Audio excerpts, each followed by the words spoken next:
Hello नमस्कार दोस्तों, click concept में आपका स्वागत है।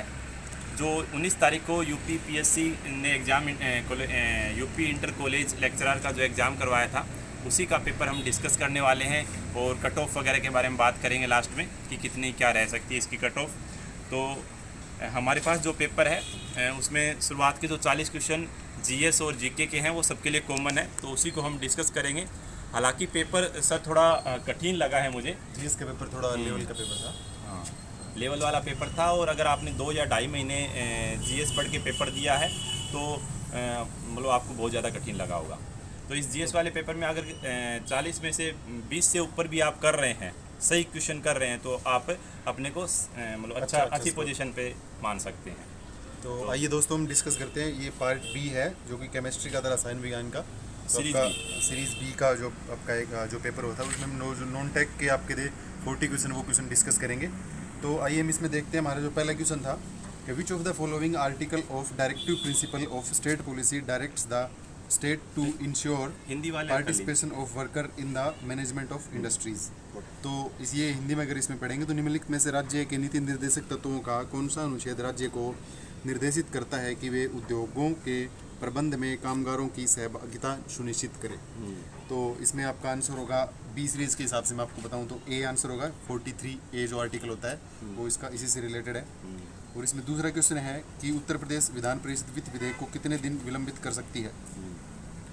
तो विधान परिषद आपको पता है कि उत्तर प्रदेश के अंदर विधान परिषद है, तो ये 14 दिन तक इसको कर सकती है। तो इसमें आपका जो आंसर बी हो जाएगा। ठीक है। नेक्स्ट जो आपका है, निम्नलिखित में से कौन सी फसल लवण सहिष्णु है। विच of the following is the salt tolerance crop. तो ये थोड़ा क्वेश्चन अच्छे लेवल का था। तो इसमें आपके 4 ऑप्शन दिए हुए थे, खरबूजा, मटर और लोबिया और चुकंदर। तो इसमें आपका आंसर हो जाएगा खरबूजा, इसमें आंसर हो जाएगा जो कि लवण सहिष्णु। और आगे जो चौथा क्वेश्चन था वो था आपका मिसिंग नंबर, रीजनिंग का एक क्वेश्चन दिया हुआ था। रीजनिंग का एक ही आया था। रीजनिंग का एक ही क्वेश्चन था। इसमें आपका ये लॉजिक लगेगा कि जो एकदम सामने वाला जो आपका क्वाड्रेंट आप कह सकते हो कि जो सेक्शन है उसको आप मल्टीप्लाई कीजिए। जैसे 4 के सामने 14 लिखा हुआ है तो 4 मल्टीप्लाई बाई 3 + 2, तो 4 × 12 + 2 14 हो गए। उसी तरह से आप करोगे 9 × 27 + 2, और उसी तरह अपना आंसर आ जाएगा 6 × 18 + 2 20 अपना आंसर हो जाएगा। इसमें 3 गुना करके 2 जोड़ना है। 3 गुना करके 2 जोड़ना है। ठीक है सर। नेक्स्ट अपना क्वेश्चन है कि आरबीआई द्वारा कितने बैंकों पर जुलाई 2021 में नियमों के उल्लंघन के लिए जुर्माना लगाया गया। तो ये आपके करंट अफेयर्स का क्वेश्चन है। इसमें 14 बैंकों पे आरबीआई द्वारा ये जुर्माना लगाया गया था। नेक्स्ट है, बाण भट्ट ने हरिश्चरित्र में किस मौर्यकालीन शासक का उल्लेख किया है। तो इसमें आपका आंसर हो जाएगा बृहदर्थ। तो जो बाण भट्ट है हरिश्चरित्र लिखी है इन्होंने, तो इसमें मौर्यकालीन शासक है जो आपके बृहदर्थ का इसमें जिक्र किया गया है। नेक्स्ट है, वर्ष 2020-21 में संघीय बजट प्रस्ताव के 6 स्तंभों पर आधारित निम्नलिखित में से कौन सा उनमें सम्मिलित नहीं है। तो ये आपके 4 ऑप्शन दिए हुए थे। उसमें था मानव पूंजी में नवजीवन का संचार, गाँव की अर्थव्यवस्था का सुदृढ़ीकरण और नव प्रवर्तन एवं अनुसंधान व विकास, स्वास्थ्य एवं कल्याण। तो इसमें आपका आंसर हो जाएगा मानव पूंजी के नवजीवन का संचार।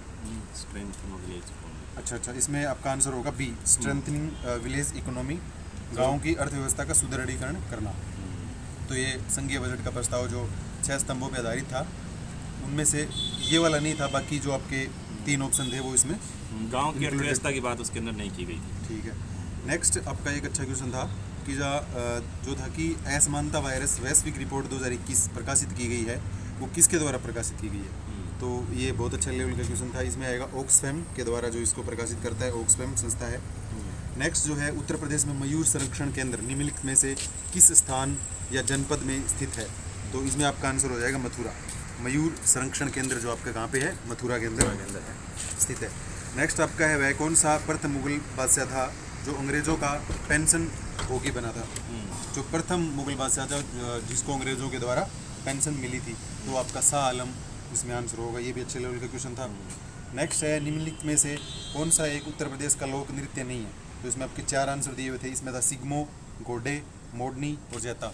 तो इसमें चौथा जो आपका आंसर है जैता, ये आपका इसमें आंसर हो जाएगा। ये उत्तर प्रदेश का एक लोक नृत्य है, इसमें से है।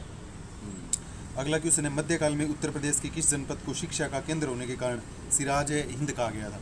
तो इसमें आपका जौनपुर जो है आपका जनपद, जो आप जो वर्तमान समय में जिसको हम जिला कहते हैं, जो अपने जिला जौनपुर, वो जिला जौनपुर था जिसको सिराज हिंद कहा गया था। शिक्षा का केंद्र होने के कारण। अगला जो क्वेश्चन है, उत्तर प्रदेश का कौन सा शहर मार्च 2020 को राजस्थान के राज्य के जीडीपी और प्रति व्यक्ति आय के मामले में शीर्ष स्थान पर रहा है? तो ये आपका नोएडा। वो तो ऐसे ही थोड़ा अंदाजा लगा सकते हो कि वहाँ पर इंडस्ट्री वगैरह बहुत ज़्यादा है। हाँ। और नेक्स्ट है, हड़प्पा कालीन पुरातात्विक जो बनावली जो आपका शहर है वो किस नदी पर स्थित था? तो इसमें आपका आंसर होगा घग्गर। इसमें आपका आंसर होगा बनावली जो आपके घग्गर नदी पर राजस्थान में बहती हुई ना सर। हाँ, जो गंगानगर हनुमानगढ़ आपके जो राजस्थान के जो आपके जिले हैं वहाँ से निकलती है। निम्नलिखित में से कौन सा एक भारत निर्माण योजना का संगठक नहीं है? तो इसमें आपके 4 ऑप्शन दिए हुए थे, ग्रामीण सड़कें, ग्रामीण विद्युतीकरण, ग्रामीण उद्योग और ग्रामीण पेयजल आपूर्ति। तो इसमें आपका आंसर हो जाएगा ग्रामीण उद्योग। नेक्स्ट आपका जो क्वेश्चन था उसमें ये दिया हुआ था जो कि आपके अनुच्छेद के ऊपर दिया हुआ था, जो 42वां संविधान संशोधन हुआ था उस पे था कि मौलिक कर्तव्यों को 42वें संविधान संशोधन अधिनियम 1976 द्वारा निम्नलिखित में से किसकी सिफारिश के अनुसार जोड़ा गया था? ये संथानम समिति, ये थोड़ा सही क्वेश्चन था। निम्नलिखित 17वां जो क्वेश्चन था, निम्नलिखित युग्मों से कौन सा एक सही सुमेलित नहीं है? तो इसमें आपके 4 ऑप्शन दिए हुए थे, ताप विद्युत ग्रह दिए हुए थे, उनके सामने आपका राज्य दिया हुआ था। तो इसमें पहला ऑप्शन था कि बाढ़ है जो बिहार के सामने दिया हुआ था, लारा जो छत्तीसगढ़ के सामने दिया हुआ था, कुडगी जो कर्नाटक के सामने दिया हुआ था, और गाडरवारा जो आपका आंध्र प्रदेश के सामने दिया हुआ था। तो इसमें गाडरवारा जो है आंध्र प्रदेश से सुमेलित नहीं हो रहा, तो आपका यही इसमें आंसर हो जाएगा। ठीक है। और जो नेक्स्ट आपका क्वेश्चन है कि जो म्यूचुअल फंड है जो आपका को निम्नलिखित में से किस संस्था द्वारा विनियमित किया जाता है? तो आपका सेबी जो security exchange board of India के द्वारा इसको जो आपका है जो कंट्रोल या रेगुलेट जो किया जाता है। तो आगे की क्वेश्चन जो विकास सर आपसे डिस्कस करेंगे। तो विकास सर। हाँ सर, तो आगे जो 19वां क्वेश्चन था इसके अंदर, तो उसमें आपको दे रखा था एक तरफ राज्य दे रखे थे, दूसरी तरफ राज्यसभा की कितनी सीटें हैं ये दे रखी थी। तो आपको बताना है कि कौन सा सही सुमेलित नहीं है। तो इसके अंदर जो आंसर होगा वही बात बता रहा हूँ मैं। आसाम के सामने 6 लिखा हुआ था, तो आसाम की 6 सीटें नहीं है, उससे कम है शायद। ठीक है। बाकी उत्तर प्रदेश में 31 सीटें हैं, हिमाचल प्रदेश में 3 है और छत्तीसगढ़ में 5 सीटें लोकसभा की राज्यसभा की सीटें हैं। इसके अलावा अगला क्वेश्चन था कि कौन सा उत्तर प्रदेश का प्रमुख उद्योग नहीं है? 4 उद्योग दे रखे हैं और बता रखा है कौन सा उत्तर प्रदेश का प्रमुख उद्योग नहीं है, ये बताना है। तो इसमें जो ऑटोमोबाइल उद्योग है वो उत्तर प्रदेश का प्रमुख उद्योग नहीं है। इसके अलावा कि कौन नेक्स्ट क्वेश्चन है 21 नंबर कि निम्नलिखित में से कौन हड़प्पीय पूरा सतल उत्तर प्रदेश में स्थित नहीं है? 4 सतलों में आपको बताना है कि कौन सा उत्तर प्रदेश में स्थित नहीं है। तो इसका जो आंसर होगा वो मांडी होगा। ये शायद महाराष्ट्र साइड में पड़ता है मांडी। जम्मू हाँ, ऊपरी ऊपर रहता है, जम्मू में रहता है मांडी। और आलमगीर पड़ता है शायद। आलमगीरपुर तो नीचे जो आपका महाराष्ट्र। कौन सा उत्तर प्रदेश? आलमगीरपुर तो यूपी में है। तो यूपी में, हाँ, ये इधर से पड़ता है। तो इसका आंसर हो जाएगा मांडी, जो जम्मू में पड़ता है। ठीक है। तो अगला क्वेश्चन था कि 1829 में अंग्रेजों के विरुद्ध खासी जनजाति विद्रोह का नेतृत्व किसने किया था? तो इसमें जो तिरोत सिंह थे ना, उन्होंने नेतृत्व किया था। नेक्स्ट क्वेश्चन है कि खड़ी फसल की कटाई करने से पहले अगली फसल की बुआई करना, इसको क्या कहते हैं? तो इसमें एक नया नाम लगा था, रिले खेती, यही ये होता है। बाकी तो हम नाम से ही समझ सकते हैं कि उनके क्या मीनिंग होते हैं। तो खड़ी फसल की कटाई करने से पहले अगली फसल की बुआई करना, उसको रिले खेती हम बोलते हैं। तो आगे के क्वेश्चन है कि भारतीय संविधान के निम्नलिखित में से किस अनुच्छेद के तहत उत्तर प्रदेश में महाअधिवक्ता की नियुक्ति होती है? वो तो सभी स्टेट का एक ही होता है 165। तो महाअधिवक्ता की जो नियुक्ति होती है वो होती है आर्टिकल 165 165। इसके अलावा 12वें वित्त आयोग का अध्यक्ष कौन था? तो ये थे सी रंगराजन। इसके अलावा आपको जो 26 नंबर क्वेश्चन है उसमें एक तरफ खनिज दे रखे हैं और दूसरी तरफ खदान दे रखी है, खदान क्षेत्र दे रखे हैं। तो और उसमें बताना है कि कौन सा सही सुमेलित है। तो आंसर बता रहा हूँ मैं, आंसर बी इसमें सही रहेगा। ठीक है, वो आप अपने आप मैच कर लीजिए। हाँ, तो आगे बढ़िए। सीरीज बी का आंसर, तो 26 नंबर क्वेश्चन का आंसर बी। नेक्स्ट है कि निम्नलिखित में से दिल्ली के किस सुल्तान ने अमानवीय दंड देना बंद कर दिया था? तो ये जो आपका फिरोज शाह तुगलक है, उसने दंड देना बंद कर दिया था। तो देख सकते हैं सर, हिस्ट्री में कितना भी पढ़ लो आप, ऐसे क्वेश्चन उठा लेते हैं कि बहुत ज़्यादा डीप। हाँ, बुक में होते ही नहीं वो क्वेश्चन। 28वां क्वेश्चन है कि प्रधानमंत्री फसल बीमा योजना कब शुरू की गई थी? तो पेपर में 2-3 क्वेश्चन योजना से रिलेटेड थे। तो ये आपकी 2016 के अंदर। इसके अलावा भारतीय राष्ट्रीय कांग्रेस में सुभाष चंद्र बोस को किसने प्रेरित किया आने के लिए? तो इसमें आप थोड़ा पढ़ा ना हो तो भी अंदाज़ा लगा सकते हैं कि सुभाष चंद्र बोस शायद कोलकाता साइड से थे। तो वहाँ पर चित्तरंजन दास है ना, वो पश्चिम बंगाल के थे शायद, तो उन्होंने किया था चित्तरंजन दास और M.K. गांधी ने प्रेरित। इसके अलावा पारिस्थितिकी तंत्र की अवधारणा प्रथम बार किसने दी थी, तो A.G. टोन्सले ने दी थी। कनौज पर महमूद गजनवी के आक्रमण किसमें, वहाँ का शासक कौन था, तो इसका जो आंसर है वो राज्यपाल। हो सकता है इसमें कोई और आंसर हो, तो एक बार इसको रीचेक कर लीजिएगा। हमारे हिसाब से राज्यपाल इसमें टिक किया है। इसके अलावा निम्नलिखित में से किस देश से होकर भूमध्य रेखा नहीं गुजरती, 4 देश दे रखे हैं, आपको बताना है किस देश से भूमध्य रेखा नहीं गुजरती। अफ्रीका महाद्वीप के दे रखे हैं। हाँ, चारों अफ्रीका के हैं। तो इसमें जो जाम्बिया है वहाँ से भूमध्य रेखा नहीं गुजरती। इसके अलावा कि निम्नलिखित में से किस क्षेत्र में मोटे अनाज वाली फसलें उगाई जाती है, तो जो ऊंचाई वाले क्षेत्र होते हैं, जैसे राजस्थान का ऊंचाई वाला क्षेत्र है, तो वहाँ पर बारिश वगैरह कम होती है, तो मोटे अनाज की फसलें, बाजरा वगैरह वो सारी चीज़ें उगाई जाती है। बाजरा, चना। और आपको एक रीजनिंग का क्वेश्चन है कि शब्दों के विषम युगम को पहचानिए, तो इसका आंसर बता रहे हैं कि डेथ और रोग, मृत्यु और रोग, ये इसका आंसर हो जाएगा। तो आगे है कि सौर ऊर्जा का कारण क्या है। सौर ऊर्जा का कारण होता है रासायनिक अभिक्रियाएं, केमिकल रिएक्शन होती है सौर ऊर्जा में, सौर ऊर्जा के प्रोसेस के अंदर, तो रासायनिक अभिक्रिया इसका आंसर हो जाएगा। नेक्स्ट है 36 नंबर की निम्नलिखित गुप्तकालीन मंदिरों में कौन सा उत्तर प्रदेश में स्थित है, तो जो देवगढ़ का दशावतार मंदिर है वो उत्तर प्रदेश में स्थित है। और नेक्स्ट है कि निम्नलिखित में से उत्तर प्रदेश की कौन सी अनुसूचित जनजाति वाराणसी जनपद में नहीं पाई जाती, तो जो सहरिया जनजाति है वो वाराणसी जनपद में नहीं पाई जाती, सहरिया शायद राजस्थान में पाई जाती है सहरिया जनजाति, तो ये सहरिया इसका आंसर हो जाएगा।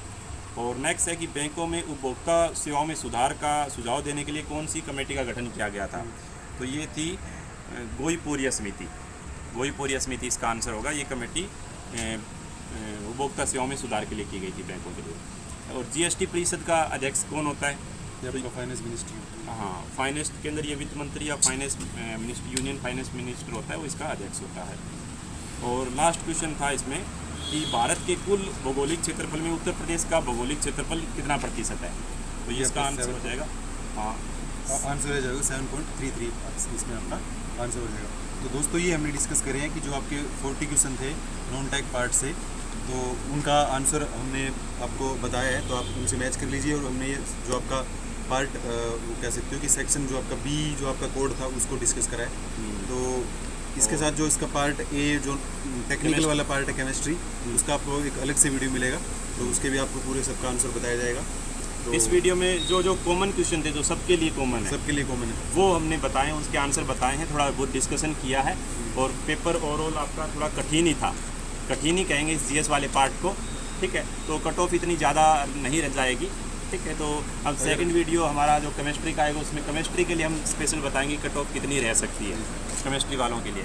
और इसके अलावा अगर आप डिस्क्रिप्शन में हमारा टेलीग्राम का लिंक दिया हुआ है, वहाँ पर ये आंसर की वगैरह आप वहाँ से उठा सकते हैं। और बाकी जो भी एग्जाम है उनके स्टडी मटेरियल वगैरह डाल रखे, केमिस्ट्री का डाल रखा है, करंट अफेयर का, वहाँ से आप पूरा उनको देख सकते हो।